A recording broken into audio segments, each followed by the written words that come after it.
अस्सलामुअलैकुम वरहमतुल्लाह। मैं हूं आपका इंस्ट्रक्टर सैयद अरशद सुल्तान और आप देख रहे हैं tutorials ocean.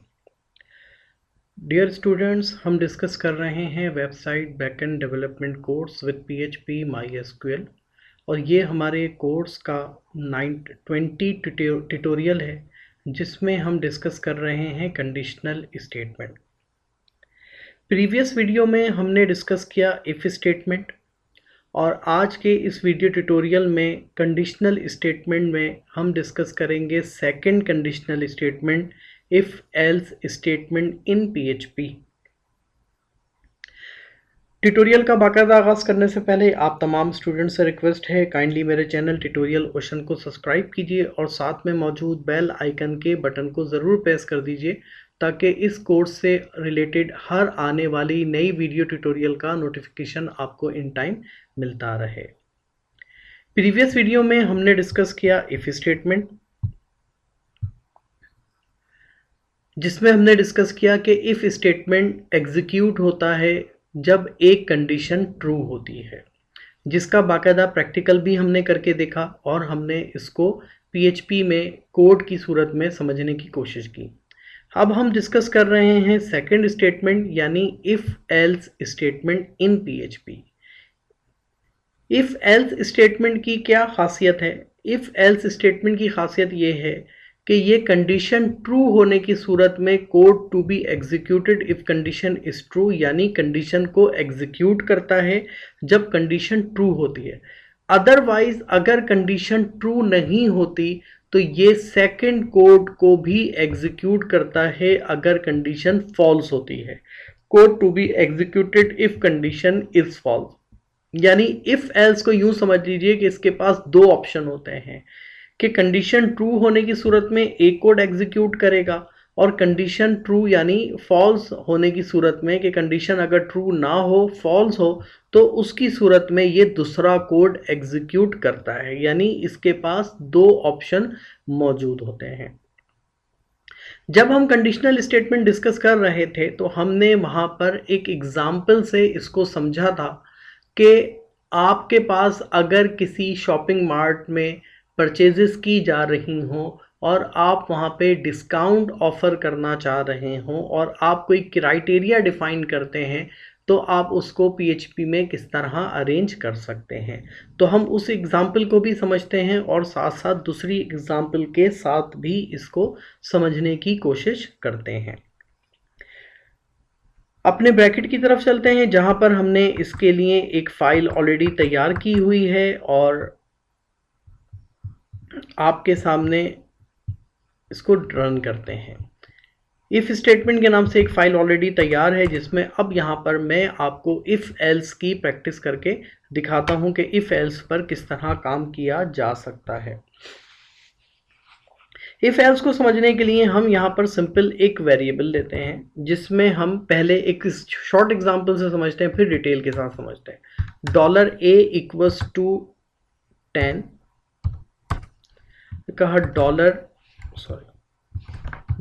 $b equals to 8। अब आप यहाँ पर दो कंडीशन देखना चाहते हैं। आप कहते हैं कि अगर a b से बड़ा है तो स्क्रीन के ऊपर लिखा हुआ आ जाए ग्रेटर, अदरवाइज लिखा हुआ आ जाए स्मॉल। आपने कहा इफ, पहले हम इफ को दोबारा से देखते हैं। आपने कहा if $a greater than $b then echo a greater. आपने इसको सेव किया और एग्जीक्यूट किया तो आपके पास स्क्रीन के ऊपर a ग्रेटर लिखा हुआ नजर आया। लेकिन अगर आप इस a को स्मॉल कर दें, b को बड़ा कर दें, तो इस सूरत में आपके पास क्या होगा कि अब कोई कोड आप देख सकते हैं कि यहाँ पर एग्जीक्यूट नहीं हुआ क्योंकि कंडीशन फॉल्स हो गई। लेकिन अब हम ये चाहते हैं कि अगर कंडीशन ट्रू हो तो कोड प्रिंट हो और फॉल्स की सूरत में भी हमें कोड प्रिंट होता हुआ मिले ताकि हमें पता चल सके कि कौन सी कंडीशन एग्जीक्यूट हुई है। तो लिहाजा अब आप क्या करेंगे, आप इसके सिंटैक्स को अगर समझते हैं तो हम इसके सिंटैक्स को समझ लेते हैं कि इसका सिंटैक्स किस तरह काम करता है। आप लिखेंगे इफ कंडीशन पैरेंथेसिस के अंदर ब्रैकेट लगा के यानी पैरेंथेसिस लगा के आप पहला कंडीशन कोड लिखेंगे जो कंडीशन ट्रू होने की सूरत में एग्जीक्यूट होगा। फिर आप लिखेंगे एल्स, और एल्स के बाद पैरेंथेसिस के अंदर वो कोड यहाँ पे आप मेंशन करेंगे जो फॉल्स की सूरत में रन होना है यानी फॉल्स होने की सूरत में एग्जीक्यूट होगा। तो इसी काम को अब हम दोबारा से अपने पास देख लेते हैं कि ये काम किस तरह हमारा मुमकिन हो सकता है। अब हमने कहा कि जनाब इसी बात को, पहली कंडीशन तो हमने यहाँ पे डिफाइन कर दी। मैं यहाँ पे लिखता हूँ एल्स पैरेंथेसिस और मैंने यहाँ जाके लिखा इको ए स्मॉलर, ए जो है वो छोटा है। अब आपके पास अभी जो कंडीशन है आपके सामने है, ए में 8 वैल्यू मौजूद है, बी में 10 वैल्यू मौजूद है, तो आपको नज़र आ रहा है कि ये कंडीशन फॉल्स पे जा रही है। तो अब क्या होगा, आप इसको रन करेंगे तो अब आपको यहाँ लिखा हुआ आया नज़र ए स्मॉलर, यानी इसने इस पहले कोड को इग्नोर किया और इसने ये सेकंड कोड को एग्जीक्यूट किया। तो ये आपके पास इस तरह दो कोड यानी 2 टाइम इसको एग्जीक्यूट कर सकता है। मजीद इसको समझते हैं ताकि हमारे कुछ कॉन्सेप्ट्स और भी क्लियर हो सकें। हम यहाँ पे कहते हैं एक वेरिएबल क्रिएट करते हैं डॉलर अमाउंट इक्वल्स टू 5000। मेरे शॉपिंग मॉल में एक जो कस्टमर आते हैं उन्होंने अगर 5000 रुपये की या 5000 से ज़्यादा की शॉपिंग की है तो ऐसी सूरत में हम उनको डिस्काउंट ऑफर करते हैं। तो आपने कहा equal if dollar amount greater than 5000 then echo 20% discount offer. अब ये सिर्फ उन कस्टमर्स के लिए है कि जिन्होंने 5000 रुपये से ज़्यादा की शॉपिंग की है। अब आपने यहाँ पे लिखा एल्स अदरवाइज आपने कहा इको नो डिस्काउंट। कोड को सेपरेट करने के लिए ब्रेक लाइन भी लगा देते हैं। सेव किया मैंने अपने इस कोड को। अब ये कोड आपको स्क्रीन के ऊपर नज़र आ रहा है। अब आपने कहा कि अगर अमाउंट 5000 से ज़्यादा है तो आपको 20% डिस्काउंट मिलेगा, अदरवाइज आपको नो डिस्काउंट यानी कोई डिस्काउंट ऑफर नहीं किया जाएगा। डियर स्टूडेंट्स, अगर आप इसको गौर से देखें तो आप बताएं कि इसमें कौन सी कंडीशन चलनी चाहिए, नो डिस्काउंट वाली या 20% डिस्काउंट वाली। हम इसको सेव करते हैं और हम इसको रन करते हैं।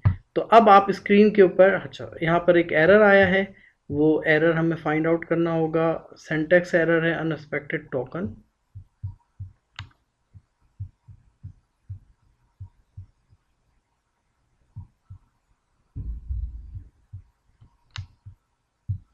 अच्छा, यहाँ पे सेमीकोलन लगाना रह गया। सेव किया आपने इसको और अब आप इसको दोबारा रिफ्रेश करें तो यहाँ लिखा हुआ आ रहा है नो डिस्काउंट, जबकि अमाउंट तो मेरा 5000 ही है। तो डियर स्टूडेंट, अगर आप गौर से देखें तो मैंने यहाँ पे कहा है ग्रेटर देन, और जबकि मेरा अमाउंट भी 5000 है। अगर आप चाहते हैं कि 5000 और 5000 से ज़्यादा वालों को, तो आप यहाँ पे इक्वल की साइन लगा सकते हैं, ग्रेटर देन इक्वल। सेव किया और आप यहाँ से इसको रिफ्रेश करके देखेंगे तो अब यहाँ पे आपको नज़र आ रहा है 20% डिस्काउंट। यहाँ पे इसने आपको सिंपल ऑफर कर दिया। तो ये स्टूडेंट आपके पास इस तरह एल्स के साथ आप यहाँ पे प्रैक्टिस कर सकते हैं। ये आपके पास इफ एल्स का स्टेटमेंट है। अब इसमें एक तीसरी एग्जांपल और भी हम देख लेते हैं ताकि हमारे कुछ कॉन्सेप्ट्स और क्लियर हो जाए। अभी हमने यहाँ पे इंटीजर के साथ प्रैक्टिस की, अब हम यहाँ पर प्रैक्टिस कर लेते हैं स्ट्रिंग के साथ।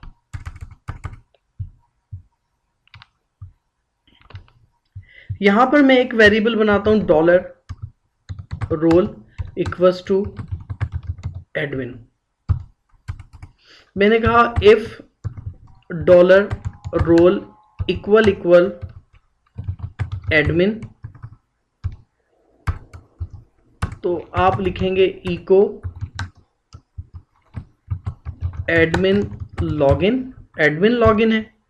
Else otherwise